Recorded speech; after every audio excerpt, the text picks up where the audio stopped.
I took the job at Thornhill Manor because I was desperate and because the pay was double what any other housekeeping position offered. The ad had been specific: live-in housekeeper for private estate. Discretion essential. References required. Certain areas of the property strictly off limits. That last line should have been a warning. But desperation makes you ignore red flags. The manor sat on 40 acres outside Providence, Rhode Island, a sprawling Gothic 5 mansion with too many rooms and too much history. Mrs. Vivian Ashford had interviewed me in the formal parlor, a woman in her 60s with steel gray hair pulled back severely and eyes that assessed me like I was livestock at auction. "The position is straightforward," she'd said in a voice that suggested nothing about this would be straightforward. "You'll maintain the main house, prepare meals, and ensure everything runs smoothly. My husband passed away 2 years ago, and I prefer my privacy. There's a wing," she gestured vaguely, toward the east side of the house, "that remains locked. Family heirlooms, sensitive documents, that sort of thing. You're never to enter that wing, never to ask about it, never to discuss it with anyone. Can you follow those instructions?" I'd nodded, thinking about my maxed-out credit cards and my landlord's eviction notice. "Yes, Mrs. Ashford." "Good. You start Monday. Your quarters are on the 3rd floor. You'll have every other weekend off." And Maria, her eyes had fixed on me with uncomfortable intensity. "Discretion isn't just preferred here. It's mandatory. What happens in this house stays in this house. We have an NDA. You'll sign. Violation results in legal action." "Understood." I'd signed the NDA, moved into the Spartan 3rd floor room, and spent my first week learning the layout of Thornhill Manor. The main house was manageable: drawing rooms, dining room, library, kitchen, parlor. Mrs. Ashford spent most of her time in her study or her bedroom, appearing only for meals I prepared and left on a tray outside her door. The forbidden east wing was accessed through a door in the main hallway, always locked, with a heavy deadbolt and a keypad lock. I'd pass it a dozen times a day, never giving it much thought beyond mild curiosity. Until the 4th night, when I heard the crying. It was past midnight. I'd been sleeping fitfully in my narrow bed, when a sound pulled me awake: soft, muffled sobbing coming from somewhere below. At first I thought I'd imagined it. Old houses make noises, settle and creak and whisper, but this was distinctly human. A child crying. I lay in the darkness, listening. The crying came in waves, sometimes louder, sometimes fading to barely audible whimpers. It seemed to be coming from the direction of the east wing. But Mrs. Ashford lived alone. There were no children here. And the east wing was supposed to be storage. Nothing more. I tried to convince myself I'd dreamed it. But the next night, I heard it again. And the night after that. Always around midnight. Always that heartbreaking sound of a child in distress. On the 5th night, I got out of bed and crept downstairs. The house was dark except for the moonlight streaming through tall windows, casting everything in silver and shadow. I moved quietly down the hallway, toward the east wing door. The crying was clearer here, definitely coming from beyond that locked door. I pressed my ear against the wood and heard it distinctly: a young child, maybe 5 or 6 years old, sobbing as if their heart was breaking. I tried the handle. Locked, of course. I stood there in my nightgown, shivering in the cold hallway, trying to decide what to do. A floorboard creaked behind me. I spun around to find Mrs. Ashford standing there in a burgundy robe, her expression furious. "What are you doing?" Her voice was low, dangerous. I thought I heard crying. A child crying. I was just, "You were violating the one rule I gave you." She stepped closer, and I instinctively backed against the door. "That wing is off. Whatever you think you heard is none of your concern, but if there's a child in there who needs help, there is no child." Her voice was flat, final. "Old houses make sounds, pipes, wind, settling foundations. You're hearing things because you're not accustomed to living in a house this old. Go back to bed, Maria, and don't let me catch you near this door again." I wanted to argue, to insist I'd heard crying, not pipes. But something in her expression stopped me. This wasn't a woman who tolerated being questioned. I went back to my room, but I didn't sleep, because I knew what I'd heard, and I knew Mrs. Ashford was lying. The next morning, I tried to act normal. I prepared breakfast, cleaned the main rooms, went through my usual routine, but my mind kept circling back to that crying, to Mrs. Ashford's strange reaction, to the locked wing nobody was supposed to enter. I needed to know what was behind that door. While dusting the library that afternoon, I discovered something interesting. The room had built-in shelves floor to ceiling, and one section behind a rolling ladder held old photograph albums. I pulled one down, dated 15 years ago, and flipped through. Most photos showed Mrs. Ashford and her late husband Edward at various social events. But then I found a page that made me stop breathing.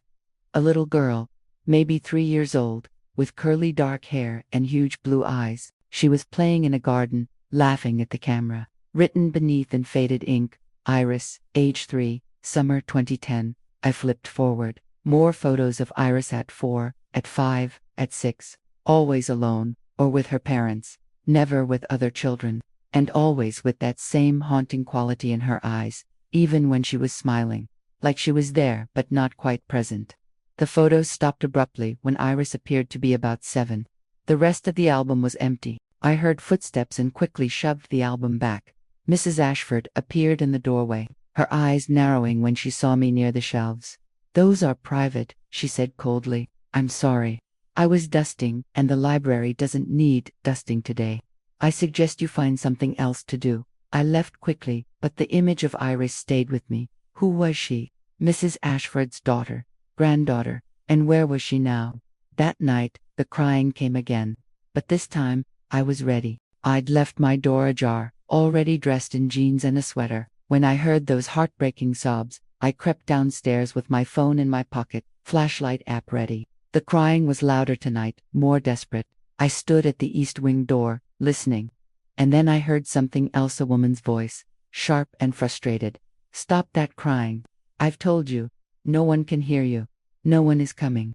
You need to accept that this is your life now." Mrs. Ashford's voice. My blood ran cold. There was someone in there, a child, and Mrs. Ashford was keeping them locked away. I ran back to my room and grabbed my phone, ready to call the police, but I hesitated. What would I tell them? That I heard crying and voices through a locked door. Mrs. Ashford would deny everything, say I was unstable, fire me, and sue me for violating the NDA. I needed proof. Real, undeniable proof. The next morning, I explored the house more thoroughly, looking for anything that might help me understand what was happening. In a rarely used drawing room, I found more photo albums, and in one from 8 years ago, I found something that made my stomach drop. Clue number 1, a newspaper clipping, carefully preserved in plastic, from the Providence Journal dated June 2017. The headline read, "Local girl, 7, reported missing." Below was a photo of Iris Ashford, the same girl from the family photos. The article described how Iris had disappeared from the family's estate, how police had searched extensively, how the family was devastated. It mentioned that Iris had special needs and required constant supervision. The article was dated 8 years ago, but I'd been hearing a child crying in the East Wing just last night. Either Iris was still alive, still here, or someone else was trapped in that wing. I photographed the clipping with my phone, my hands shaking. This was evidence that something was very wrong at Thornhill Manor. I spent the day pretending everything was normal while my mind raced. If Iris had disappeared 8 years ago and Mrs. Ashford had reported her missing, but there was a child in the East Wing now, then either, option 1, Iris had never actually gone missing. The whole thing was staged. Option 2, there was a different child in there now. Neither option was good. That afternoon, while Mrs. Ashford was in town for her weekly shopping trip, I tried the East Wing door again. Still locked. I examined the keypad. It was a 6-digit code, modern and sophisticated. No way I was guessing that, but old houses had secrets. I'd learned that from my grandmother, who'd worked in estates like this for 40 years.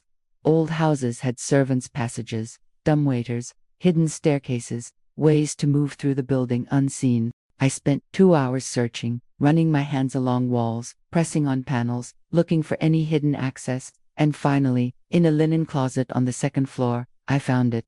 The back wall was actually a door, painted to match the walls, with a nearly invisible catch hidden behind a shelf bracket. When I pressed it, the panel swung open to reveal a narrow, dark passage.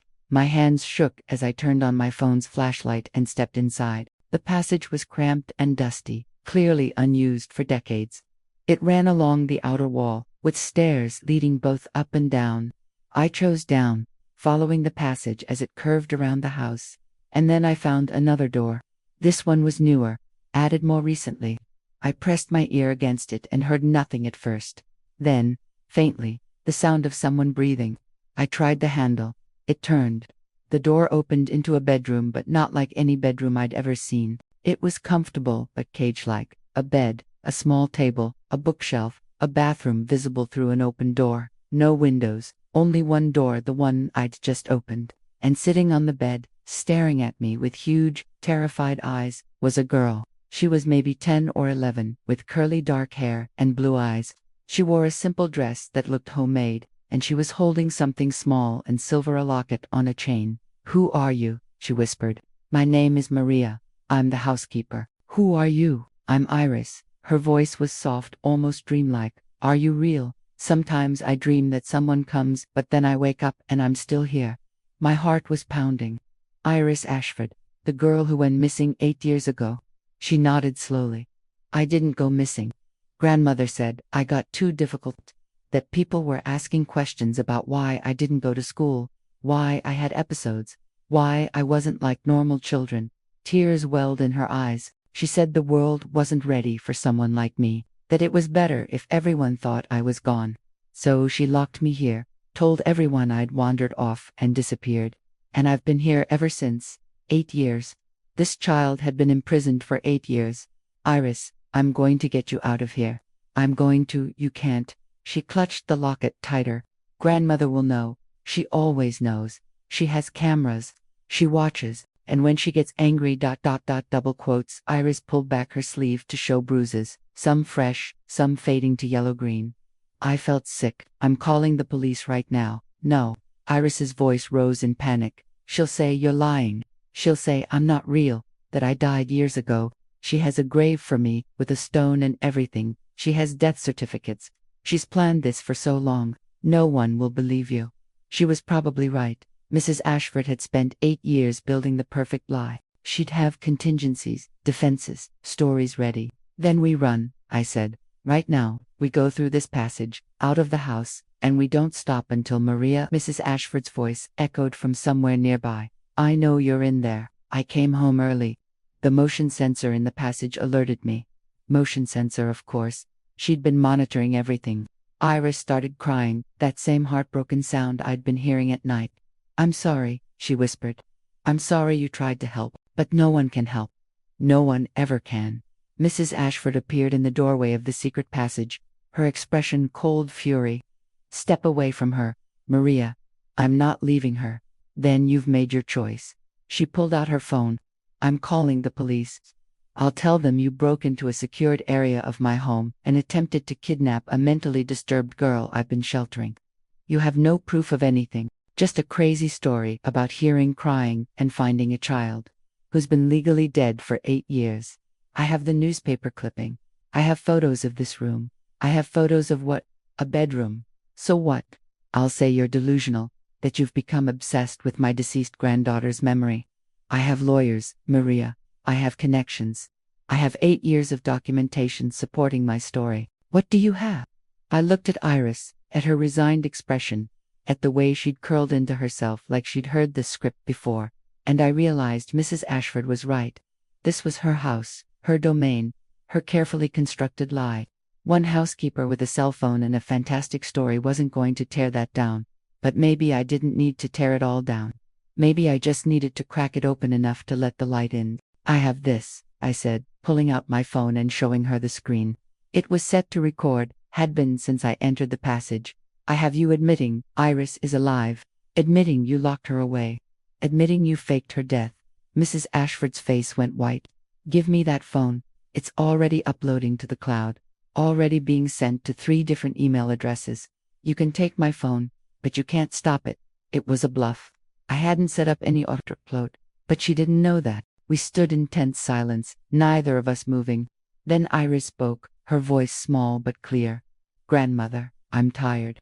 I'm so tired of being locked away. I'm tired of pretending I don't exist. I'm tired of being your secret." She opened her locket and showed me what was inside, a tiny photo of a young man with dark curly hair and blue eyes. "This is my father. Your son. You locked me away because I reminded you of him, because I have his autism, his problems, as you call them, because I'm proof that your perfect family wasn't perfect. Mrs. Ashford's composure cracked. Your father was a disappointment, and you were going to be just like him. I wasn't going to let that happen. Wasn't going to let the Ashford name be associated with with disability. I finished with a child who needed accommodation instead of punishment, with a granddaughter who was different. She was an embarrassment. Mrs. Ashford's voice rose. Do you know what people said? How they looked at us? The whispers about genetic problems, about the Ashford line being tainted. I built a reputation in this community over 40 years. I wasn't going to let it be destroyed by a child who couldn't function normally. So you erased her. I protected our family name. I did what was necessary. She looked at Iris with something between disgust and desperation. I gave you everything. Food, shelter, books, comfort. You were safe here, safe from a world that would have mocked you, institutionalized you, made you feel inferior. I was helping you. You were imprisoning me, Iris said quietly. There's a difference. The police arrived 30 minutes later, called by me, despite Mrs. Ashford's threats. I'd locked myself and Iris in the bedroom and called 911, telling them exactly what I'd found. They'd been skeptical at first. Miss Ashford was a pillar of the community. After all, but when they heard Iris's voice in the background, when they heard her say her name, everything changed. Mrs. Ashford was arrested on charges of kidnapping, child abuse, false imprisonment, and fraud. She maintained her dignity until they put her in handcuffs, and then something in her shattered. She started screaming about how she'd been protecting Iris, how nobody understood, how the world was cruel to people like her granddaughter, and she'd been trying to shield her from that cruelty. But cruelty was what she'd inflicted. 8 years of isolation, abuse, and imprisonment, all to protect a reputation. Clue number 2 emerged during the police investigation of the East Wing. In Mrs. Ashford's study, they found detailed journals documenting her decision to fake Iris's death. The entries described how Iris's autism had become unmanageable, meaning the girl asked questions, had sensory issues, didn't perform socially the way Mrs. Ashford wanted. They described Mrs. Ashford's shame when Iris had a meltdown at a charity gala, how people had stared, how whispers had followed them for weeks. But the most damning evidence was a letter Mrs. Ashford had written to herself, dated a week before Iris's disappearance. I've made my decision. Iris cannot continue to live openly. She's 7 now, old enough that people are asking why she isn't in school, why she doesn't behave normally, why she's so different from other children. Edward thinks we should embrace her differences, get her proper support, tell people the truth. But Edward is weak. He doesn't understand what it means to maintain standards, to uphold a legacy. I've prepared the East Wing. The rooms are comfortable, isolated. I've hired contractors from out of state to install the proper locks and monitoring equipment. I'll report her missing next week. During the garden party, when there will be dozens of witnesses who can confirm she was there one moment and gone the next, the police will search, but they won't find her. How could they? She'll be exactly where she's always been, in this house, my house, under my control. This is the kindest option. The world will forget her. She'll forget the world, and the Ashford name will remain untarnished. The letter was signed and dated, irrefutable proof of premeditation. But clue number 3 was what sealed Mrs. Ashford's fate. When police searched the entire East Wing, they found another room, smaller and darker than Iris's, and in that room was evidence that Iris hadn't been the first. There were belongings from Mrs. Ashford's son Iris's father, Thomas, who had supposedly died in a car accident 10 years ago. But the room suggested something else: hospital-style restraints attached to a bed, medications, expired but dated from around the time of Thomas's death, and a journal in Thomas's handwriting, documenting years of abuse at his mother's hands. Thomas had also been autistic, and Mrs. Ashford had locked him away too, from age 14 until his death at 25. The car accident had been a lie. He'd died in that room, kept prisoner by his own mother because he didn't fit her image of a perfect son. The coroner re-examined Thomas's remains. The cause of death had been listed as blunt force trauma from the accident, but new analysis showed signs of long-term neglect, malnutrition, and untreated infections. He hadn't died in any accident. He'd died from being imprisoned and denied medical care. Mrs. Ashford had done to her son what she later did to her granddaughter. She'd erased them both to protect her reputation. The trial was a media sensation. Society matriarch imprisoned autistic family members for decades. The headlines screamed. Reporters camped outside Thornhill Manor. The story went national, then international. Mrs. Ashford showed no remorse. Her testimony was chilling in its calm rationality. I did what any mother would do, protecting my family. Thomas was difficult, prone to outbursts, unable to function in society.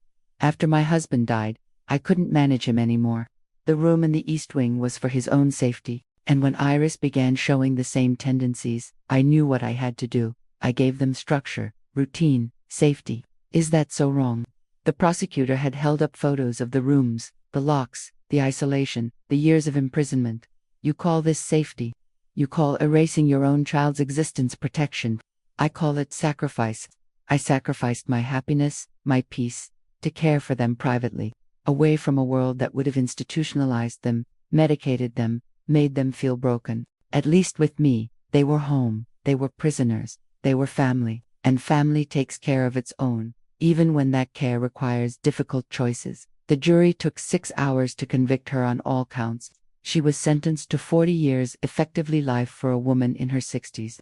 As they led her away, she looked at Iris, who sat in the courtroom with her court-appointed guardian, and said, "You'll see. The world will chew you up and spit you out. You'll wish you were back in that room, where I kept you safe." Iris met her grandmother's eyes with surprising strength. "I'd rather face the world as myself than be safe as your secret." Iris spent 6 months in intensive therapy, working through the trauma of 8 years in captivity. She was 11 years old, but in some ways much younger. She'd missed years of socialization, education, normal childhood development. In other ways, she was far older than she should have been, having endured experiences no child should survive. Her father's sister and Aunt Iris had never met because Mrs. Ashford had cut off all family contact, fought for custody, and won. Aunt Rebecca was a special education teacher who understood autism, who saw Iris not as a problem to be hidden but as a niece to be loved. I visited them 6 months after the trial, in Rebecca's comfortable house in Portland. It was nothing like Thornhill Manor. It was colorful, warm, slightly chaotic in the way real homes are. Iris's room had windows. She had posters on the walls, chosen by her. She had a tablet with communication apps. She had a weighted blanket and noise-canceling headphones and all the accommodations she'd needed but been denied. Maria. Iris smiled when she saw Mia, real smile, unguarded and genuine. She'd gained weight, looked healthier, moved with less fear. "Look," she showed me a drawing she'd been working on, a detailed, beautiful sketch of a bird breaking free from a cage. "It's incredible, Iris." "Art therapy," Rebecca explained. "The therapist says drawing helps her process everything, and she's remarkably talented." "Did you bring it?" Iris asked hopefully. I pulled the locket from my pocket, the one Iris had been holding when I first found her, the one with her father's photo inside. Police had kept it as evidence during the trial, but I'd arranged to get it back for her. "It was my dad's," Iris explained to Rebecca. "Grandmother said he was weak because he had autism like me, but I think he was strong. He survived in that room for 11 years. And he kept this locket the whole time, with a picture of his own father, my grandfather. He kept it to remember that he came from love, even if grandmother forgot." She opened the locket and showed me. One side had the photo of Thomas. The other side now held a new photo, Iris herself, smiling, free. "I'm adding to the story," Iris said. "My dad survived, I survived. And now I get to live. Really live." The locket is about remembering the bad things, but also about choosing to keep going. Over tea, Rebecca told me about Iris's progress. She was catching up academically, making friends in a support group for kids with autism, learning to advocate for herself. She still had hard days, still had nightmares, still sometimes woke up crying, but she was healing. "What about you?" Rebecca asked. "Have you found another position?" I had. After the trial, I'd been contacted by a nonprofit that investigated elder and child abuse in private homes. They wanted my insight, my perspective, my willingness to look where others ignored. "I'm training to be an investigator," I explained, "for cases like Iris's, vulnerable people being hidden away by families who see them as shameful secrets rather than human beings deserving dignity." "You're perfect for that," Iris said seriously. "You're good at finding people who are lost." I just followed the crying. "Most people wouldn't have," Rebecca said. "Most people would have convinced themselves they were hearing things, that it wasn't their business. or that they shouldn't risk their job. You did what was right, even though it was hard. I did what anyone should have done, but most people don't. Iris said softly. Most people looked at me when I was little and saw a problem. You looked at me and saw someone who needed help. That's different. 2 years after the trial, I attended Iris's 13th birthday party. Rebecca's house was full of kids from Iris's support group, teachers from her school, neighbors, Rebecca's friends. Iris had been nervous about the crowd, but she'd also been excited. I've never had a real birthday party, she'd told me. Grandmother said parties were too stimulating for me, but I want one now. The party was beautiful in its normalcy: balloons, cake, presents, people singing off-key. Iris wore noise-canceling headphones when things got too loud, took breaks in her quiet room when she needed them, stimmed happily when she got excited, and everyone accommodated her, adapted to her needs, celebrated her exactly as she was. At one point, I found her outside on the porch, taking a break from the noise, looking up at the sky. "You okay?" I asked. "Yeah, just needed quiet for a minute, but I'm happy." She looked at me. "Do you know what's weird? Sometimes I miss the routine of the East Wing. I know that sounds crazy, but everything was so structured there.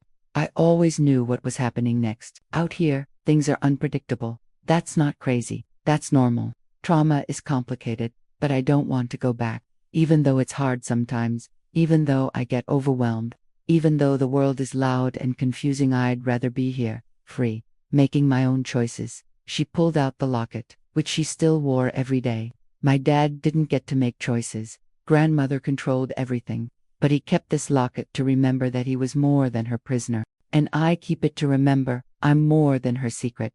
You're remarkable, Iris. I'm just me. But that's enough now. For the first time in my life, being me is enough. Rebecca called us back inside for cake. As we walked through the door, Iris grabbed my hand. "Thank you for following the crying. Thank you for not looking away. Thank you for seeing me. Thank you for surviving," I said. "For being brave enough to tell the truth. For keeping yourself alive until someone found you." "We both did what we needed to do," Iris said simply. "You opened the door. I walked through it. We make a good team." 5 years after that first night when I heard crying through a locked door, I was giving a presentation at a conference on recognizing signs of hidden abuse.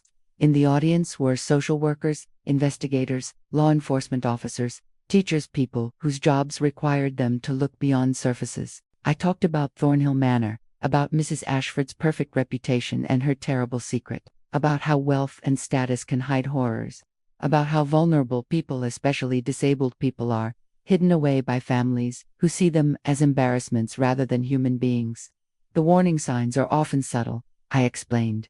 A forbidden room, excessive security, explanations that don't quite make sense, strange noises dismissed as old houses settling, and most of all, the instinct that something is wrong, even when you can't articulate what. I showed them the newspaper clipping, the photos of the East Wing rooms, the evidence that had convicted Mrs. Ashford, and then I showed them a recent photo of Iris, now 16, smiling, standing with her aunt at her high school graduation ceremony. She'd graduated early, excelled in art classes, been accepted to college with a full scholarship. "This is what happens when someone pays attention," I said. "When someone refuses to look away, when someone follows the crying instead of ignoring it." During the Q&A, someone asked, "What would you say to people who are afraid to get involved, who worry about being wrong, about overstepping, about ruining someone's life with false accusations?" I thought about that carefully. I'd say being wrong is uncomfortable, but being right and doing nothing is unbearable. If you see something that doesn't feel right, investigate. Ask questions, document what you find. And if you discover abuse, activate if it costs you something, because the alternative is living with the knowledge that you could have helped someone and chose not to. After the presentation, a young woman approached me nervously. "I'm a nanny for a family with a child who has Down syndrome. They keep him isolated, don't let him interact with other kids, seem ashamed of him. I don't think they're abusive exactly, but something feels wrong. Should I report it? Have you documented what you're seeing? Taken notes, photos if appropriate?" She nodded. "Then yes.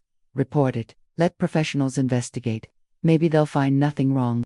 But if there is something wrong, you'll have given that child a chance at a better life. And that's worth the risk." She thanked me and left.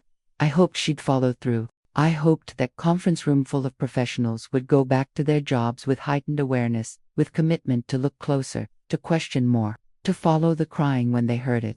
On the 10th anniversary of Iris's rescue, Rebecca organized a small gathering, just family, and the few people who'd been instrumental in Iris's case: me, the prosecutor, the detective who'd investigated, Iris's therapist. Iris was 21 now, in her third year of college studying social work and art therapy. She wanted to help other people who'd been hidden away, isolated, told they were too different to deserve freedom. She'd also written a book about her experience, a memoir called The Girl in the East Wing. It had been published 6 months earlier and become a surprise bestseller. People were drawn to her story, horrified by what she'd endured, inspired by her resilience. At the gathering, Iris stood to make a toast. She was comfortable in front of groups now, confident in a way that would have been unimaginable a decade ago. 10 years ago, I thought I would die in that room. I thought I'd been forgotten by everyone except the grandmother who'd imprisoned me. I thought I was unlovable, defective, something to be hidden away. She looked at each of us, but then Maria heard me crying, and instead of ignoring it, instead of convincing herself it was pipes or wind or imagination, she investigated. She risked her job, her safety, her future, to find out the truth. And because of that choice, I'm standing here today. She raised her glass. To Maria, to choosing courage over comfort, to following the crying, to opening locked doors and letting in the light. Everyone raised their glasses, and I felt emotion threatening to overwhelm me. Later, Iris and I stood on Rebecca's porch, looking at stars. Do you ever think about what would have happened if you hadn't taken that job? Iris asked. If someone else had been hired, someone who wouldn't have investigated. Sometimes, but I try not to. Because you can drive yourself crazy with what-ifs. I think about it a lot, Iris admitted. In therapy, we talk about how I'm here by chance, because you happened to apply for that job. Because you happened to be someone who cared. If one thing had been different, I might still be in that room, or I might be dead. But you're not. You're here, you're alive, you're thriving. I know, but it makes me think about all the other people who aren't lucky, who don't have someone hear their crying, who don't have someone willing to risk everything to save them. She turned to face me. That's why I'm doing what I'm doing. Writing, speaking, studying social work. Because I was saved by chance, but other people shouldn't have to depend on chance. There should be systems, safeguards, people trained to look for hidden abuse. You're building those systems. We're building them, she corrected. You, me, Rebecca, everyone in that room. We're all part of making sure what happened to me and my dad doesn't keep happening to other people. She pulled out the locket still worn every day after all these years. My dad kept this to remember. He came from love. I keep it to remember. I survived because someone loved me enough to look. And now I'm using it to remind myself to look for others, to hear crying and follow it. To open locked doors. To be the person I needed when I was locked away. 15 years after I first heard crying through a locked door, I retired from my position as chief investigator for the Hidden Persons Initiative, the nonprofit I'd helped build into a national organization that investigated cases of people hidden away by their families. We'd rescued 43 people over those 15 years, elderly parents locked in basements by children who wanted their social security checks, disabled siblings hidden in attics because families were ashamed, children like Iris, imprisoned by relatives who saw them as problems rather than people. 43 people who might have died in hidden rooms if someone hadn't heard their crying and followed it. At my retirement party, Iris spoke. She was 31 now. Dr. Iris Ashford Thomas, a professor of social work and a nationally recognized advocate for disability rights. Maria taught me that one person paying attention can change everything, she said. One person refusing to ignore something wrong. One person brave enough to risk comfort for truth. That's how change happens, not through grand gestures, but through individuals making the hard choice to care. She presented me with a gift, a painting she'd created herself. It showed a door, slightly ajar, with light streaming through the crack. And in that light, the silhouette of a person reaching out their hand. This is what you did, Iris said. You opened the door. You reached out your hand. And 43 people took it and walked into freedom. Including me. I looked at that painting, at the woman Iris had become, and thought about the terrified 11-year-old I'd found in a locked room 15 years ago. The transformation was staggering. You did this yourself, I told her. You survived. You healed. You chose to use your trauma to help others. I just opened a door. You keep saying that, Iris smiled. But Maria, sometimes opening a door is everything. Sometimes it's the difference between life and death, between prison and freedom, between being a secret and being a person. She was right. I knew she was right, because I'd seen it 43 times, the moment when someone hidden away saw daylight again, when someone imprisoned realized they were finally free, when someone told they were a shameful secret learned they were a human being deserving love, all because someone heard crying and followed it, all because someone refused to look away, all because someone chose courage over comfort, truth over convenience, compassion over compliance with evil. Mrs. Vivian Ashford died in prison 7 years into her sentence, unrepentant to the end. She never apologized to Iris, never acknowledged what she'd done was wrong, died believing she'd been a good mother and grandmother who'd made difficult but necessary choices. Iris didn't attend the funeral. I grieved the grandmother I deserved a long time ago, she told me. The woman who died was just the person who kept me prisoner. I don't owe her tears, but she did visit the grave once, years later, to leave something. The locket. She placed it on the headstone and walked away. I don't need it anymore, she explained. I carried it for so long to remember my dad, remember my imprisonment, remember that I survived. But I don't need a reminder anymore. I know who I am. I know what I survived. I know what I've built from the ashes of that trauma. The locket was about the past. I'm about the future now. We scattered Thomas's ashes, finally released from the family plot. Mrs. Ashford had maintained in a meadow full of wildflowers. Rebecca, Iris, and I stood together as the wind carried him away. He's free now too, Iris said softly. 26 years after he died, he finally gets to rest somewhere beautiful, instead of in grandmother's carefully curated cemetery. Finally gets to be free of her control. That night, I dreamed about Thornhill Manor, but it wasn't the dark, oppressive place it had been. In my dream, the east wing door stood open. Light poured through, and children were running out, laughing, free, alive. I woke up crying, but they were good tears, because that dream was real in the ways that mattered. The east wing had been opened, the secrets had been exposed, and the children Iris and the 42 others we'd found were alive, free, building lives they'd been told they'd never have, all because someone heard crying through a locked door, all because someone followed it.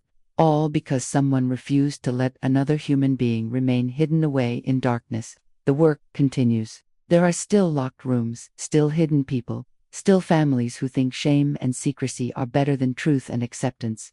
But there are also people paying attention now, people trained to notice the signs, people willing to investigate, people ready to open doors and follow crying and save those who need saving. I think about that first night at Thornhill Manor often. How close I came to ignoring the crying, to accepting Mrs. Ashford's explanation, to valuing my job over a child's life, but I followed the crying, and Iris lived. And that choice, that simple, terrifying choice to investigate instead of ignored, changed everything. Sometimes that's all it takes. Someone willing to follow the crying, someone brave enough to open a locked door, someone who refuses to let another human being remain a secret. That someone could be anyone. That someone could be you. Listen for the crying, and when you hear it,